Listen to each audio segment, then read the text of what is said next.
tìm an phồn hi xiết chiếc cha môi chi nhị có ngài thì nhà xin diệt thiên tùy kỳ điều đi xì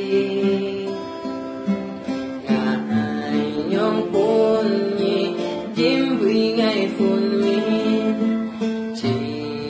ta đông xa mũi nhị kèm chung hà mỗi chim vui giết cha mỗi chỉ nhị chỉ ta đông xa kèm chung hà cho phồn phồn hi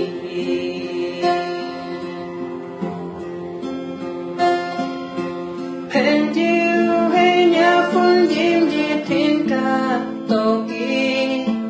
ngày mong mi lòng xa hồi phồn hi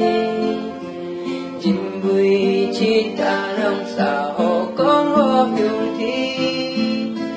con hi ca kinh ai cha an phồn hi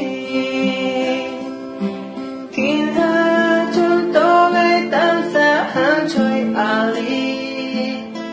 nhị cha ăn yêu trong bóng bài gì xí chúng tham giết đi với ngài ơi con